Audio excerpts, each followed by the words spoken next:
Xin chào các bạn, hiện tại thì mình đang có mặt tại cầu Thủ Thiêm 2. Nơi đây là người dân thành phố Hồ Chí Minh, các bạn trẻ đã có mặt ở đây từ rất sớm để mà xem cái màn trình diễn của Flycam, trình chiếu ánh sáng, trình chiếu những cái biểu tượng của Noel năm 2022 cũng như là những cái biểu tượng của thành phố Hồ Chí Minh. Rất đông các bạn trẻ đã có mặt ở đây từ rất sớm các bạn.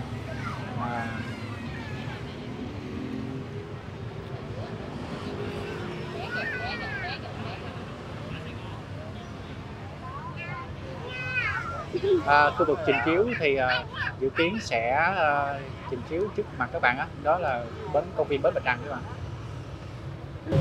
Hôm nay là ngày 24 tháng 12, cũng là cái dịp Noel cuối năm 2022 thì việc trình diễn show ánh sáng bằng hàng trăm Flycam này sẽ cho người dân thành phố Hồ Chí Minh cũng trải nghiệm cũng như được chiêm ngưỡng những cái nét đẹp của cái môn nghệ thuật này các bạn.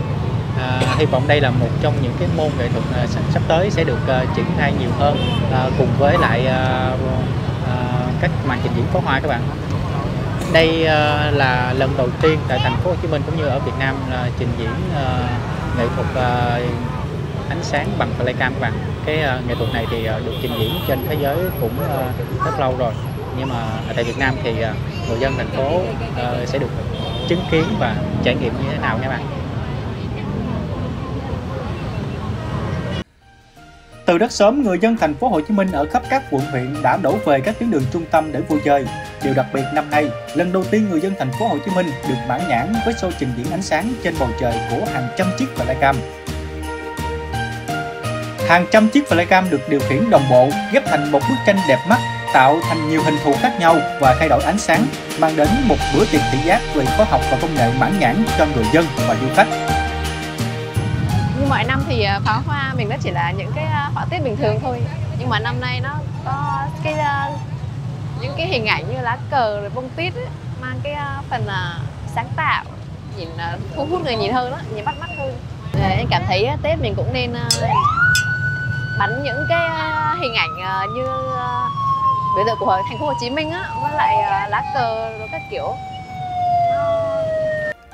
Có thể thấy việc sử dụng thiết bị bay không người lái để trình diễn ánh sáng kết hợp với màn bắn pháo hoa mang đến bữa tiệc ánh sáng đẹp mắt chưa từng có, đem đến trải nghiệm mới lạ cho người dân thành phố Hồ Chí Minh. Sự kiện chiếu sáng nghệ thuật bằng máy bay không người lái đã được các quốc gia trên thế giới sử dụng trong mỗi buổi biểu diễn lễ hội. Tuy nhiên, đây là lần đầu tiên công nghệ này áp dụng tại Việt Nam.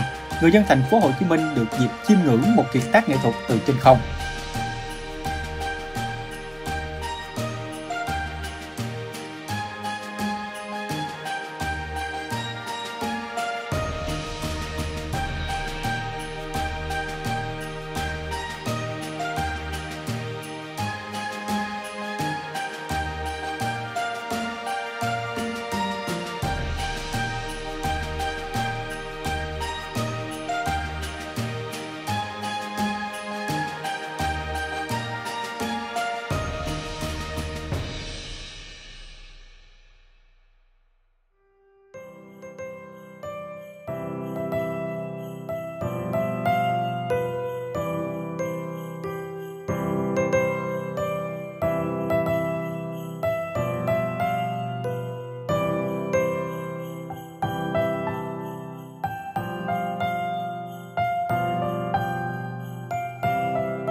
Christmas tree, oh Christmas tree.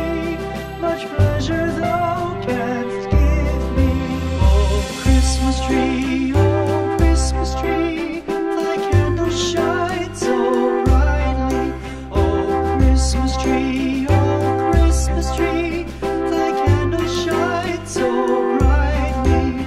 From base to summit, gay and bright, there's only splendor for the sight. Oh Christmas tree, thy candle shines so brightly. Oh Christmas tree, how richly God has decked thee. Oh Christmas tree, how richly God has decked thee. Thou bidst us true and faithful be, and trust in God unchangingly. Oh Christmas tree, how richly God has decked thee.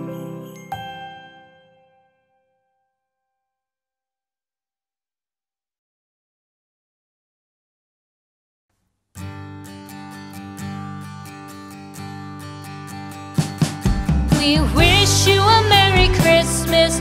We wish you a Merry Christmas. We wish you a Merry Christmas and a Happy New Year. The tidings we bring to you and your kin.